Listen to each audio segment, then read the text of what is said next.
Annenberg Media.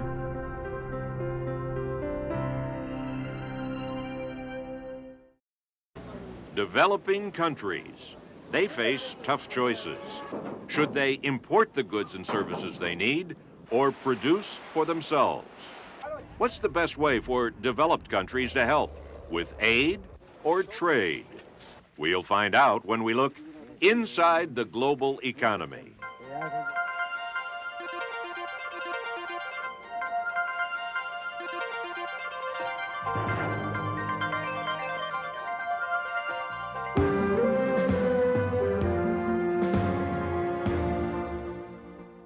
In this segment of Inside the Global Economy, we're going to be talking about developing countries. What has prevented them from becoming more integrated into the global economy? What development strategies have worked in the past? And what can developed countries do to help these developing countries?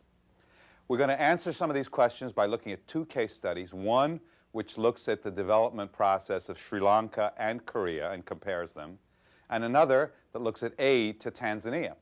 We'll also hear from a panel of experts. But first, let's look at developing countries in perspective.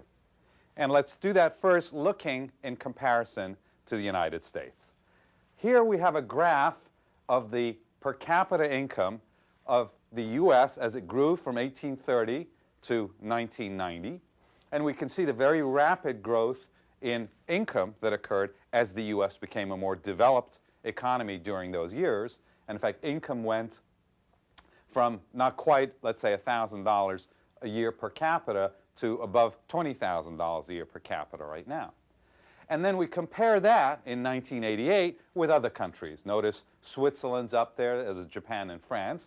But as you move down the scale, you've got the developing countries like Sri Lanka and China and so forth that are far below the United States. So that's one measure to look at the differences in development and what that means in terms of income. There's another way of putting this in perspective, and that is looking at life expectancy. There's a very close correlation between development and income growth and life expectancy. Typically, richer countries can afford better health care, and so their people live longer. This shows a similar kind of graph, but for Japan. It looks at the increase in Japanese life expectancy from 1900 to 1990.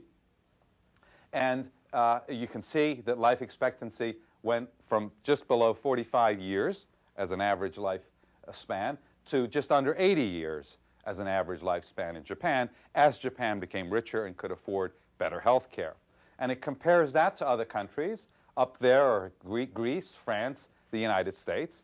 But then you start to move much lower. You have Uganda, Indonesia, and so forth, India being much lower than that. So clearly the two are related. And obviously one reason to encourage development and to foster it, both in terms of policies and aid and so forth, is this improvement in living conditions and life expectancy.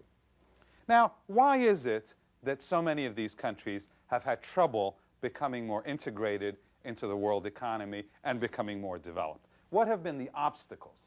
Well, there are a number of them. We've listed 5 here. Let's talk about them in some detail. The first is that many of these countries have very primitive financial systems, very underdeveloped financial systems that typically are very tightly controlled by the government. And the net result of this has been many of these countries have ended up borrowing very heavily for their development in foreign markets. It has created a huge debt burden, and in some countries it triggered the debt crisis of the 1980s. So that has created a whole host of problems related to that. Second, many of these economies are characterized by heavily government-controlled industries. So the major industries, the big companies, typically are either owned or controlled by the government. And this leads to great inefficiencies because bureaucracies don't do a great job of running companies. Third, many of these countries have had persistent budget deficits that have been financed by printing money. And the net result of that has been very high inflation. So if you look at many of the developing countries, they've had persistent inflation problems. Fourth, many of these countries, for a variety of reasons, have had overvalued exchange rates, namely exchange rates that are above what the market would dictate. And this, among other things, has created serious problems for those industries in which these countries have had a comparative advantage. And finally, many of these countries have pursued what are referred to as import substituting industrialization policies. That's a mouthful, so we compress it to ISI. And let's see why these kinds of policies have been so popular, or had been so popular in developing countries. And to be fair, there was a whole body of literature and economic theory that supported this kind of a development program. To begin with, one of the rationales for ISI, or import substituting industrialization, was that there are side benefits from industrialization, namely that there are spillover effects when you encourage the manufacturing sector. And the spillovers can come about, for example, if you're encouraging an auto industry, then you need manufacturing companies that produce the parts, you need companies that produce the tires, and so on, so that there are these linkages or spillover effects. Now, the other is that largely because ISI is accomplished by putting protection around a country, in other words, the way you implement import substituting industrialization is you protect your domestic manufacturing industries, you block out imports, as it were. It tends to, or can, at least in theory, improve the terms of trade of a country. And so the way it does that is it basically can depress the price of imports and improve the price of exports. Now, this is only true in practice for large countries, let's say like a Brazil or an India. And so in practice, a lot of countries cannot really get this particular benefit out of ISI. And finally, import substituting industrialization happens to be a cheap and convenient source of market information. Specifically, what happens is, say you don't know which industries to develop next. Well, you look at where imports are going, what kinds of goods are being imported, VCRs, Walkman, and so forth, and you decide, this is the industry of the future. So then you block off these industries through putting up tariff barriers or other kinds of protection, and you develop those industries internally to satisfy the domestic demand. That is the essence of import substituting industrialization. So again, it turns out to be a convenient way of gathering market information, to first look at the imports and then substitute them. Now, this is fine in theory, but did it work in practice? And to answer that question, let's look at the case study that compares two countries, Korea and Sri Lanka.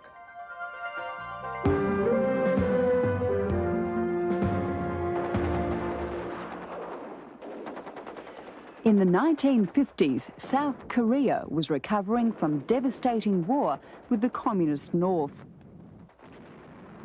Prospects for the economy were dim. It relied heavily on foreign aid.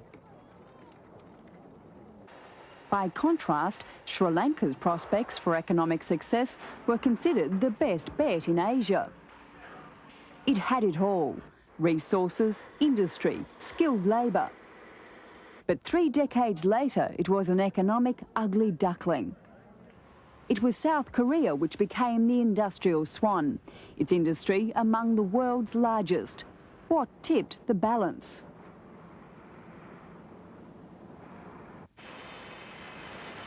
Sri Lankan industry was based on a strategy to reduce imports. Import substitution encouraged local companies to produce goods which Sri Lanka imported from elsewhere. These companies were protected from outside competition by import quotas, tariffs and licensing rules. Sri Lanka ignored the world and tried getting rich by making all it needed itself.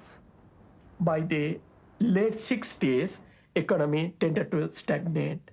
The growth rate of GNP declined from the average rate of about 3% to about 1.5%. In some years, it was negative. The Sri Lankan government's inward-looking policy shielded industry from competition. Resources were not used in the most productive way. Production couldn't achieve the economies of scale necessary to be internationally competitive.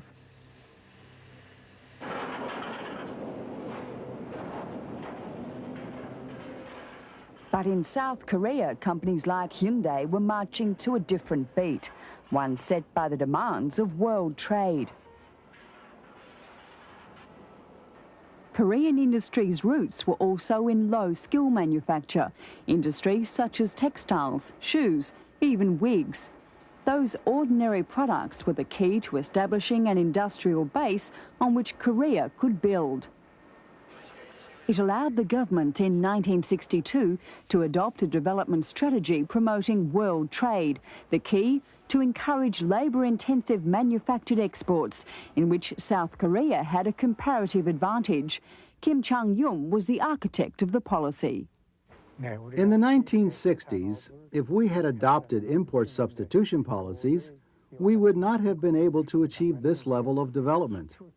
As we have formulated export-oriented policies, we have tried to secure international competitiveness in terms of quality and prices. As we have exported, we have also imported materials we need in our country to export. This way, we have expanded our production activities.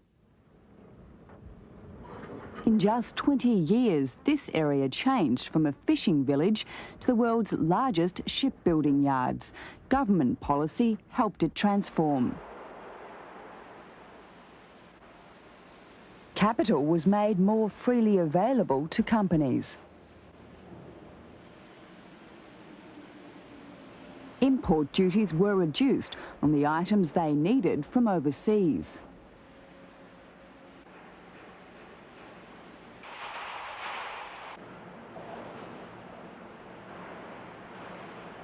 Exporters were given income tax concessions.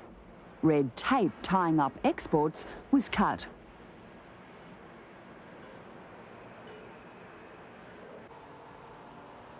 Responsible fiscal and monetary policies by government contained inflation.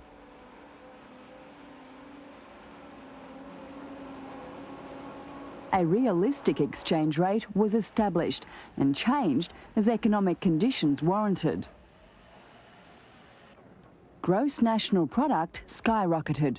From $180 per head in the 1950s, it jumped to almost 5,500 in 1990. Professor Edward Chen from Hong Kong University's Centre for Asian Studies. Export orientation is a much better policy because it provides incentives. It removes distortions necessarily for the policy forces the firms, the exporting firms, the firms to compete in the international market. So they have to strive for maximum efficiency.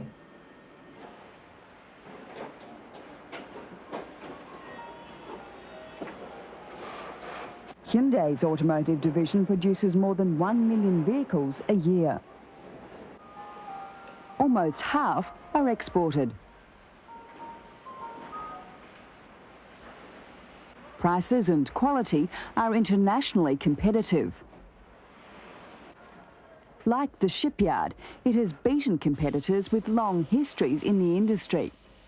Despite having few natural resources, South Korea was able to respond to demand on world markets. Dr. Kim Ki-wan is a former director of the Korean Development Institute.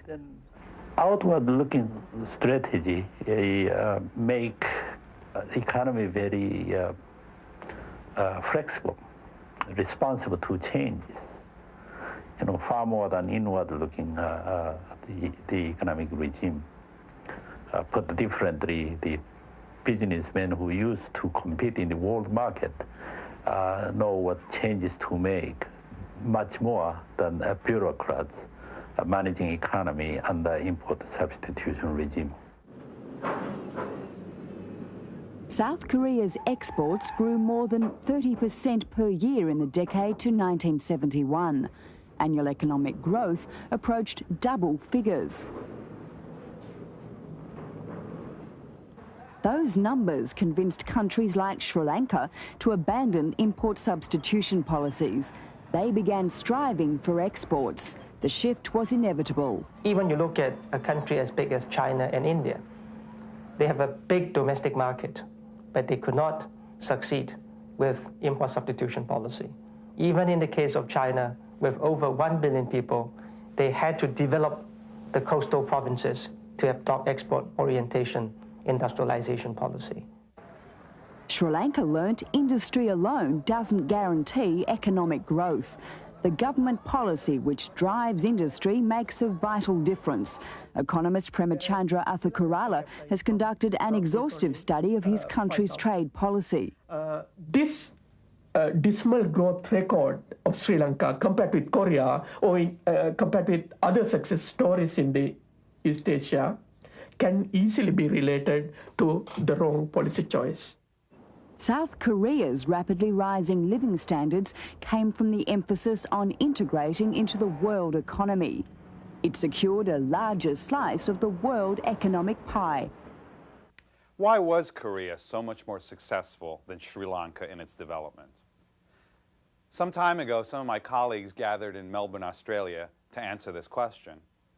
They are Richard Snape of Monash University in Australia, Hervé Torres of the International Monetary Fund, Rachel McCullough of Brandeis University, and Magnus Blomstrom of the Stockholm School of Economics. Let's hear what they have to say. Hervé Torres, why do countries with an outward-looking strategy seem to perform better economically? Because relying on export obliges those countries to face competition, to specialize. Those countries who tried to grow through import substitution had to protect their economies in order to produce internally without competition. And protecting their industrial sector, they made those sectors very inefficient. In some cases, those were monopolies that had all the internal market for themselves. Let's pick up that point of efficiency, Rachel. Why can't a closed economy be efficient? The most obvious reason is that when you raise the cost of imported goods, that means higher costs for all the industries that use those goods in their own production. So that at the same time that we develop one industry, we hinder the development of other industries that might be more in the country's comparative advantage in the long run. As one possible example, suppose that we decide that we will produce computers domestically, as Brazil did, and restrict imports of cheap computers from other countries that have a comparative advantage in those computers. That means that all the industries that use computers in their own production will have higher costs associated. And as Hervé suggested, another reason is that the size of the market is often insufficient to support active competition. And without that competition, companies don't have incentive to become highly efficient. And surprisingly, even very large economies have this problem, so that the global market is so much larger even than the national market of very large countries. But in working out what you're good at and what you're bad at, Richard, do the increased imports then that are coming into a country have an effect in a negative way on the economy? Well, of course, a country, if it wants to export, it must also import. One reason is, of course, the sort of things Rachel was talking about, of providing inputs into the things that it was exporting. If Brazil was shutting out computers, as it wasn't, it also cut out computing services in the most incredible way. That at one stage, the Central Bank of Brazil could not switch into Reuters to get quotations of foreign exchange because that was provided by a foreign firm. Now, the inefficiencies of that are just extraordinary. So, but in addition, if you're going to export, you must import because a country's balance of trade has to balance eventually. But is there an argument at an early stage using import replacement just to get started? Well, in historically sense, it was sort of like the US, for instance. I mean, it was difficult for a European firm 100 years ago to export to the US simply because it was a lot of transportation costs, and it was a very different market. Today, we live in a completely different world.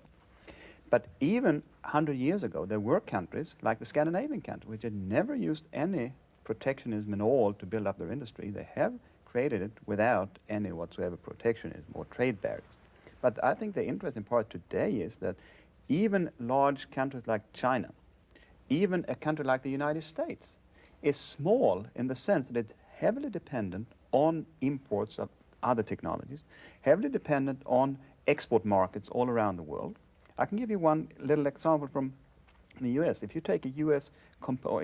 producer of computers, they have to import a lot of components from other countries.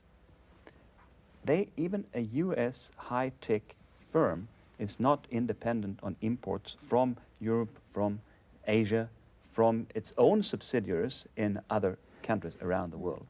So all countries have become small today compared to 100 years ago. On the world market. Magnus, thanks so much.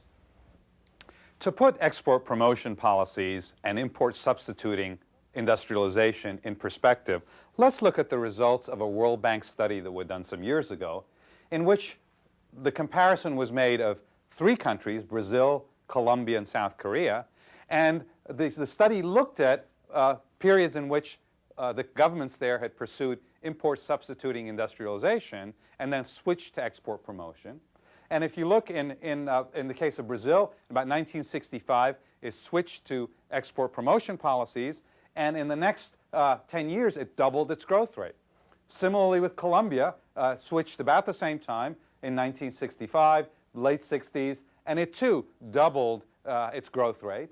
And Korea, the example that we saw in the case study, had a similar experience when in the early 60s it switched from import substitution to export promotion. So clearly this has been very beneficial from the point of view of many countries, not just Korea as we saw in the example. So there was something about export promotion that seems to work better than import substituting industrialization. Well, what is that? What is the basis for this better performance? And we've listed a number of advantages of export promotion here. We'll talk about 4 of them. Certainly it exploits rather than fights comparative advantage and economies of scale. In fact, what happens with import substituting industrialization is that it tends to promote those industries in which a country does not have a comparative advantage, and often it raises the prices of the inputs, the supplies of those industries where there is a comparative advantage. So it's like a double whammy. Second, export promotion tends to lead to more demand for unskilled workers and a less unequal distribution of income. This is a bit of an irony in the sense that import substituting industrialization actually worsens the distribution of income, because what it does is it creates this sort of enclave of manufacturing workers and leaves behind the unskilled workers. Whereas export promotion, by playing to comparative advantage, actually equalizes the distribution of income in a country. Third, it encourages competition and is therefore less conducive to corruption. It's a more open system because it's open to trade and more integrated into the global economy. And as a result, there's less scope for corruption and less scope for government meddling. And finally, export promotion does give more flexibility in adjustment, again, largely because it is working with the market rather than allowing a lot of government intervention to get in the way. The government no longer is dictating. Bureaucrats are not making decisions. It's the market and the companies that are being allowed that flexibility to function in the marketplace. Now, let's look at the experience of 8 countries in East Asia that pursued export promotion possibilities, and Korea was one of them, and see how they fared relative to the rest of the world. And here we can see it's a rather dramatic differences between the performance of these countries. The top bar just shows East Asia in its totality. But then the next 2 break out the East Asian stars. These are the 8 countries, including Korea, that actively pursued export promotion policies. And look how fast they grew relative to the rest of East Asia, relative to South Asia, that's India, Pakistan, relative to the Middle East, relative to Africa, which hardly grew at all. This is over the last 15 years. Relative to the developed countries of the world, which only grew about half as fast, and relative to Latin America and the Caribbean. So again, something was going on here, part of which was this export promotion strategy, which clearly gave these countries over a very long period of time, 25 years, a much higher growth rate than any other groupings of countries around the world. Another way of making the same point is to look at how quickly these countries are developing. And this particular graph shows the period during which per person output or per capita income has doubled in selected countries. Well, in the UK, it took almost 60 years during its development phase for output per person to double. In the US, in the 1800s, it was about 50 years. Japan, it was about 35. And you come all the way down in recent experience to Korea and China, where it's only taken them about 10 years. So the rapid growth rate that's occurred is another indication of the fact that something is going on in that part of the world that has made growth and development so rapid. What is that something? Let's see if we can put our finger on it. And this schematic diagram looks at a series of market-friendly policies that many of these Asian stars have been pursuing that has helped them grow very rapidly. To begin with, they've invested very heavily in people. They spend a lot on education, especially primary and secondary education. They have a very competitive microeconomy. They foster a lot of competition among their companies and allow for a lot of competition internationally. They have pursued very stable macroeconomies. They've kept their inflation rates low. They have kept their budget deficits under control. But perhaps most important of all, they have maintained those global linkages. They have become very closely integrated with the rest of the world and have taken advantage of global economies of scale and have taken advantage of their comparative advantage. Just to sum this up a little bit and to put things in perspective, this shows from 1965 to 87 the average growth rate in 60 developing countries characterized along two different axes. To begin with, we differentiate between those countries that have invested only a little bit in education versus those that have invested heavily in education. That's front to back in this slide. And then from left to right, we have countries that have low distortions in terms of policies, and that includes very little protectionism. It includes not interfering too much in their foreign exchange markets. In other words, letting markets function. And on the on the left-hand side, we have high distortion economies in the sense of those economies and those governments that have interfered very heavily in their economies. And this really refers to a couple of things. One is that a low intervention government keeps the barriers to trade down, doesn't interfere much in the marketplace, doesn't interfere in the foreign exchange markets, whereas the opposite is true, obviously, for a government that intervenes heavily. And what we can see is the best growth rate for these groupings of countries occurred in those that invested heavily in education but didn't interfere very heavily in their marketplace. And those, on average, experienced 5.5% growth rate in this period from 65 to 87, compared to only about 3% for countries that invested a little in education and interfered heavily in their economies. So far, we've talked about what the countries themselves can do to promote their development process. But what can developed countries, industrial countries, do to help? To answer that question, let's first look at the case study of aid to Tanzania.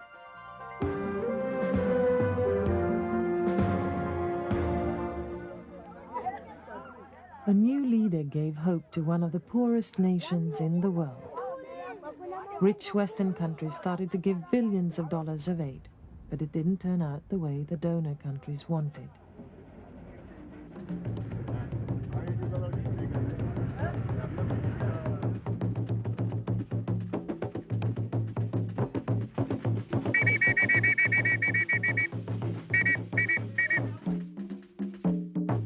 April 1964, a new African republic is formed, Tanzania. Julius Nyerere becomes the first president of a land with a one-party system. His revolutionary party rules one of the poorest countries in the world. Coffee and cotton are the two most important exporting products. Tanzania is still a rural country. More than 90% of the population are peasants. To industrialize Tanzania, Nyerere declared his African socialism in the Arusha Declaration of 1967. African socialism was built on state-owned companies and collectivized farms. At this stage, a number of Western countries supported Nyerere's economic policies. Massive amount of aid was transferred to the Tanzanian government from taxpayers in Western countries, but the government wasn't prepared to use the aid efficiently. in the case of Tanzania in the past, and even today, the government is the main implementer of programs that aid is being given for. And the government here is underpaid, undertrained, overstaffed, and finds it itself choking on the aid. And so you don't always get efficient use of the resources. The port of Dar es Salaam is center for the Western aid to Tanzania. Most of the money was used to import machinery and other equipment for the small industrial sector. One example was the Portland Cement Company, half an hour's drive north of the capital. It has received aid for more than 30 years, and without the aid, the factory wouldn't exist. The aid made it possible for us to turn from a losing company to a profitable company.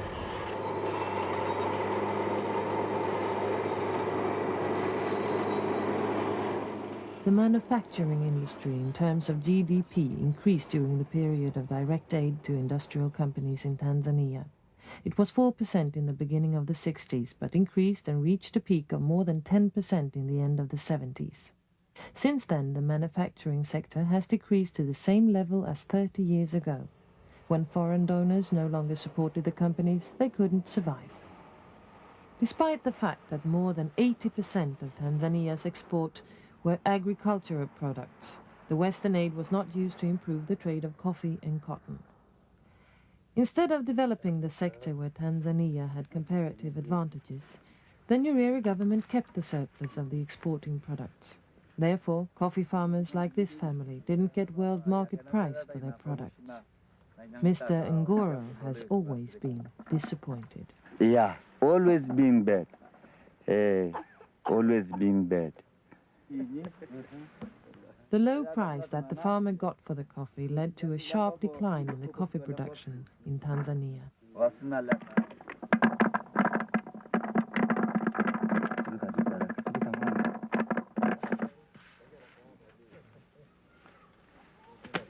In the Ngoro family's case, milk is a more profitable way to make a living. The milk is sold to the neighbors in the little shop just around the corner. The neighbors are prepared to pay more money than the state. Better is to get a good market and a good price. And we say that if we get a high price from the coffee, we shall go. We never leave the planting of coffee. We continue to plant it if we got a good price. While the internal coffee price was kept much lower than the world market price, production decreased. Meanwhile, imports to Tanzania doubled between 1977 and 1980. The Western aid didn't develop Tanzania as it was planned to do. Instead, one of the poorest countries in the world was becoming even poorer.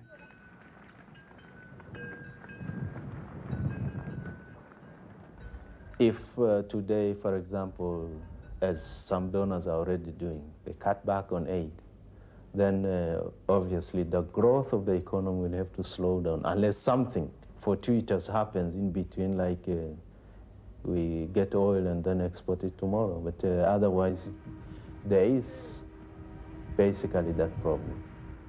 By this stage, Nyerere's African socialism was at the end of the road. In the beginning of the 80s, a liberalization of the economy started. Reduction of the trade and state deficit was a key towards market economic reforms. The aid was now used to build new infrastructure and to stimulate the trade. One of the market reforms was to allow farmers to sell their products directly on the world market. This has led to increased production of coffee, cotton, and other products. Well, if you've lived here for 2 years, like I have, you can see phenomenal changes have taken place. And there's been an explosion within the economy, particularly of the informal sector. I mean, where you walk down the streets of Dar es Salaam today and you see kiosk after kiosk and one small shop after another. 2 years ago, there was nothing. There were empty streets. In 1994, Tanzania is still struggling with a heavy foreign debt. It's still one of the poorest countries in the world, despite billions of dollars of aid. As in many other African countries during the 90s, the one-party state is replaced by a multi-party system. The economy is turned around from state planning towards further market orientation. So I think you have an economy which is beginning to grow, but it's still one that is highly dependent on outside assistance to do that. And the need now is for them to make, I think, a rather rapid transition from this dependency to generating their own capacity to earn resources to sustain the development that they need. Tanzania is still dependent on foreign aid, but the economy is on new track. I consider our investment promotion policies now to be extremely important. And that is basically where we have to go.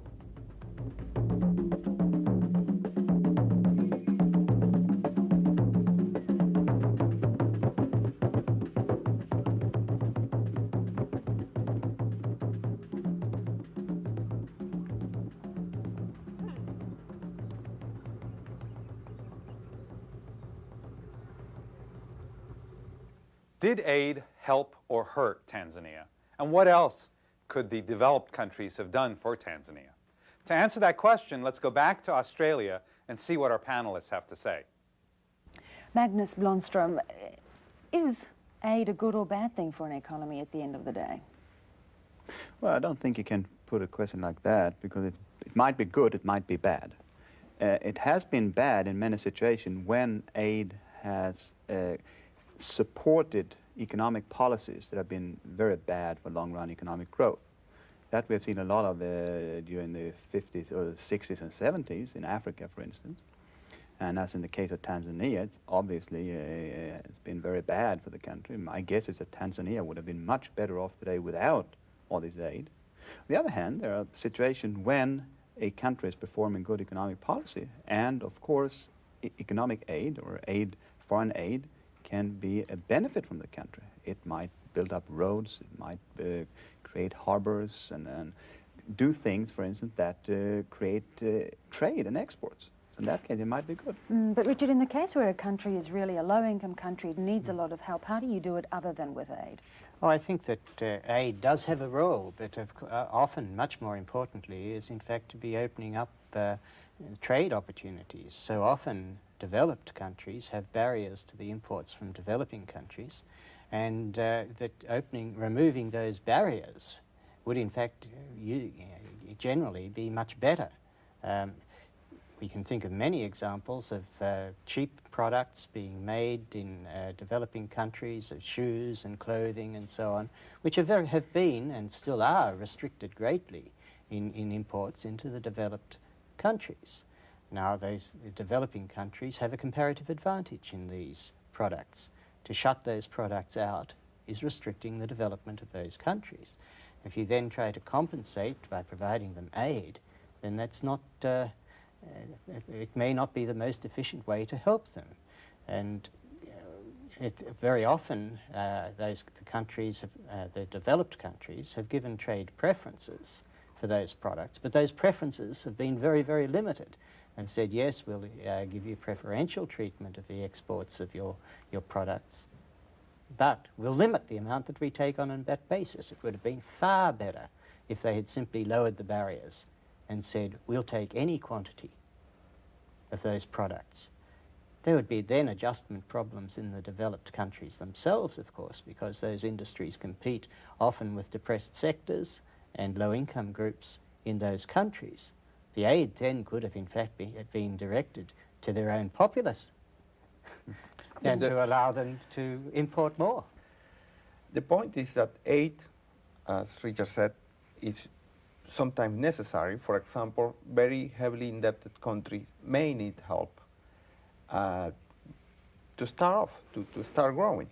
But the main way of helping a country is allowing it to export, to develop all its comparative advantage. One way to think about the role of aid, apart from its narrow humanitarian role for very, very poor countries that don't have the means to even feed their population on a day-to-day basis, for countries a little farther along the road, it's a supplement to resources that are available through domestic saving and through foreign direct investment as a way of paying for necessary infrastructure and other capital improvements that are required in order for a country to exploit its comparative advantage. And if we think about why aid can be either good or bad, it really hinges on whether the investments are the appropriate investments for that country or inappropriate investments. So just as we can squander our own money on bad investments, we can likewise squander the money from aid. It's even worse, I think, in some cases where the aid is used to support policies which are inappropriate and which are inefficient policies. And we've had a very clear demonstration from the East Asian countries of the superiority of export-oriented policies of growth.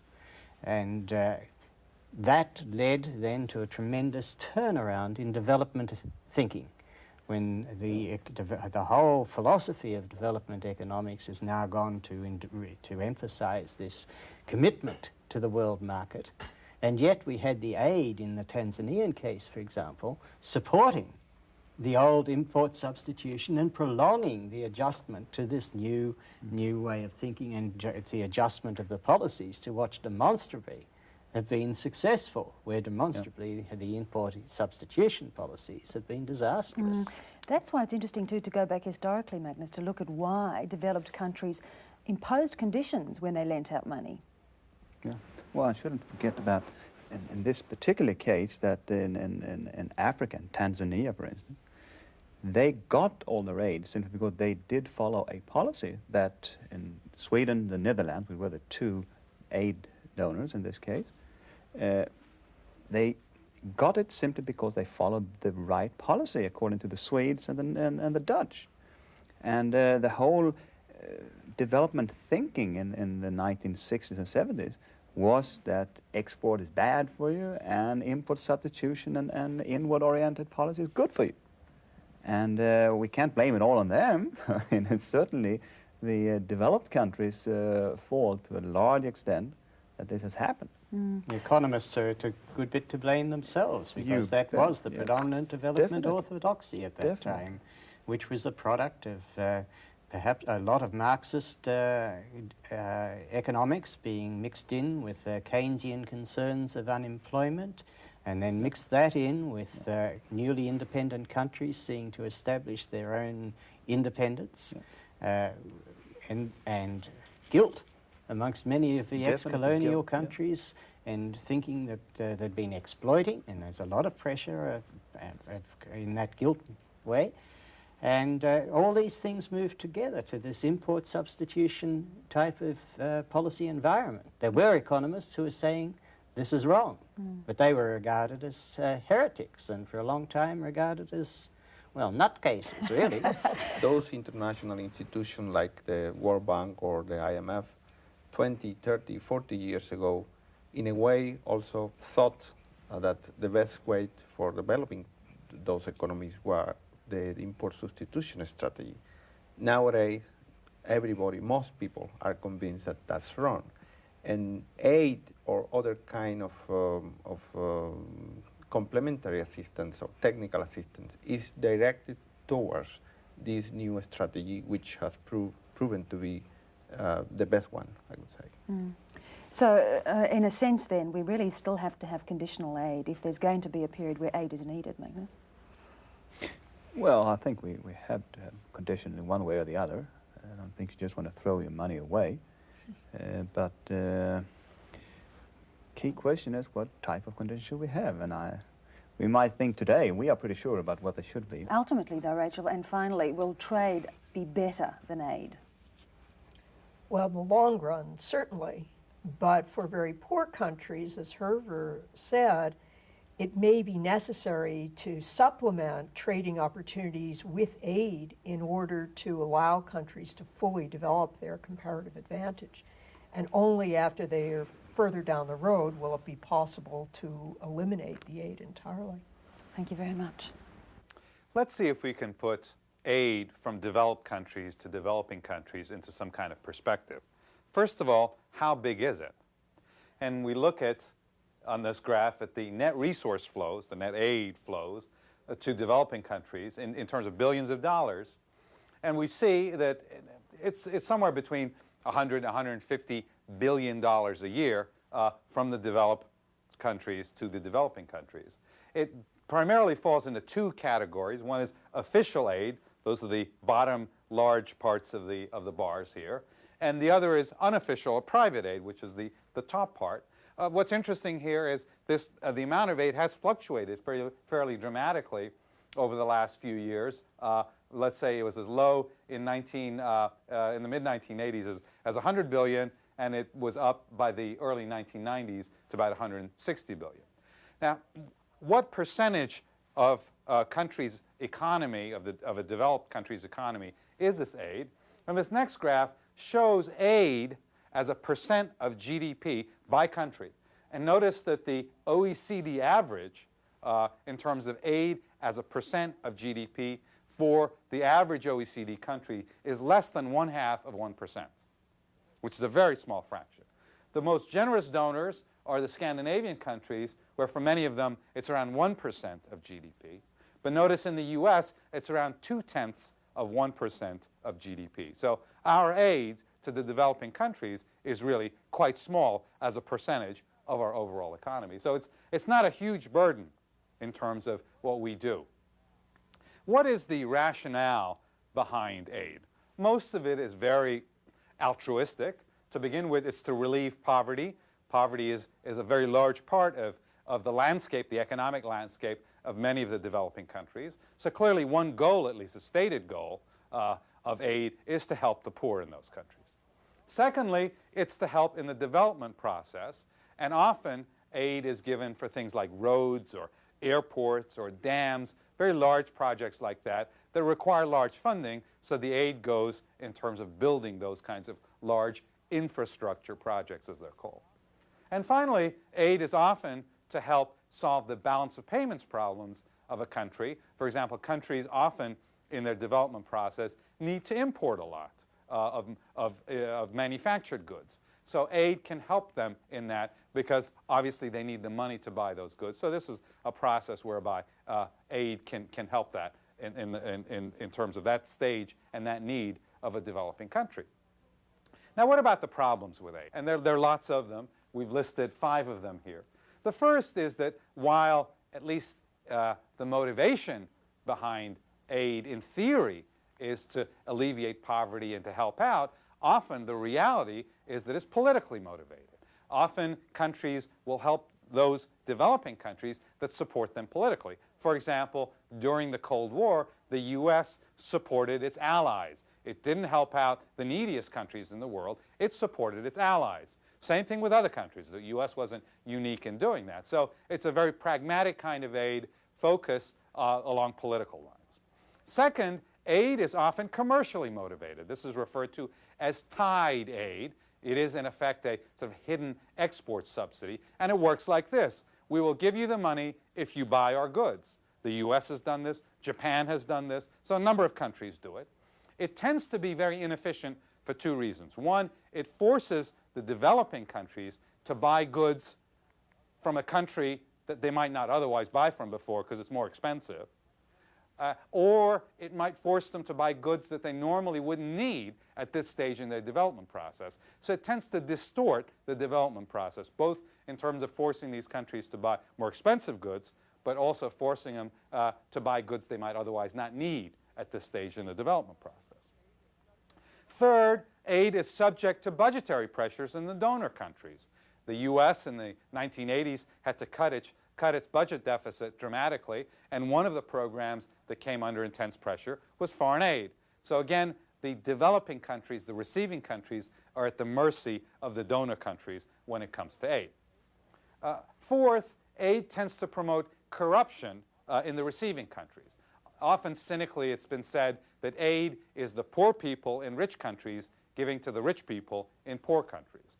But more importantly, what often happens is that aid is spent very inefficiently on large, high-visibility projects, whereas it was much more useful in terms of low visibility kinds of activities like investment in healthcare or investment in primary and secondary education instead of, let's say, high-tech universities. So often, aid tends to get misdirected into those areas where it looks like it's having a big impact, but in fact, it's much less important from a development process. And finally, at best, aid is unrelated to growth, and at worst, it has a perverse effect on growth. Let's see if we can elaborate here. To begin with, most of the aid, or a lot of the aid in the last few decades, has gone to Africa, and Africa hasn't grown very much compared to other parts of the world. But also, a country like China, at least in the 70s and 80s, received almost no aid and grew very rapidly. So from that perspective, it's not clear that there's any relationship between aid and growth. But also there may be a perverse effect in the sense that aid encourages some of the inefficiencies and corruptions we've been talking about, and also in terms of directing the development process in ways that may not be beneficial. So in fact, aid may hinder the growth process. Now let's try to pull all of these strands together and ask the question, is there something about the global economy that has penalized the developing countries? Are there factors out there in the global economy that have been particularly adverse for the developing countries? And we've listed 5 possible ones here, and let's walk through them. Are the developing countries condemned forever to be hewers of wood and drawers of water? What we mean by this is that are they condemned forever to be producers of the low-tech, low end of the totem pole kind of products? And the answer, certainly in terms of the experience of the East Asian countries, is no. Here are examples of countries that in fact started at the bottom of the scale and have moved up very dramatically. So there's nothing inherent in the product mix that developing countries have that suggests they're going to be stuck there. Second, there's a lot of concern about the deterioration in terms of trade, namely the exchange between imports and exports may be unfavorable for developing countries. The concern here is that a lot of developing countries have been primarily producers of commodity products, copper or cocoa or oil, and so that they have suffered inordinately because those prices have not risen as much as, let's say, the price of manufactured goods. Again, while that may be true, there's nothing to say that developing countries are condemned to produce these goods forever. They can move in other directions. A related point is export instability, that commodity products like oil or cocoa or wood and so forth, their prices tend to fluctuate a lot. So the export earnings of developing countries can be very unstable. And this has led developing countries to develop cartels, to form agreements which help to stabilize the price of commodities. And of course, the most famous of these cartels is OPEC, that has tried to control the price of oil, not always very successfully. Fourth, international debt problems. Again, the notion being here is that this process of globalization resulted in large debt levels in many of the developing countries, which in turn ended up hurting them. There's an element of truth to that. On the other hand, the lending that occurred to many of the developing countries was largely squandered, especially in the late 70s and early 80s. And so it wasn't so much the problem of the global system as much as the fact that those funds, those investment funds, those loans, were not used very efficiently by the developing countries. The fifth is perhaps the most problematic area, and that is that many developed countries have tended to block out, to protect against imports from developing countries. And there's an irony here, because at the same time that the developed countries, the industrial countries, have walled themselves off from the imports of developing countries, they realize that that has hurt the developing countries. And so then the industrial or developed countries turn around and give those same countries aid. The irony is this, that if they opened up their markets, the need for that aid would decline, because these countries could then, through export promotion possibilities and policies, then expand and grow and become more prosperous. So what's the bottom line? Where does this leave us? What can be done? Who's responsible? Clearly, from what we've seen so far, trade has been very beneficial and can potentially be even more beneficial to developing countries. So it is the responsibility of both the developing and the developed countries to make changes that will create more liberal trade in the world economy. For Inside the Global Economy, this is Nariman Baravesh.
Annenberg Media.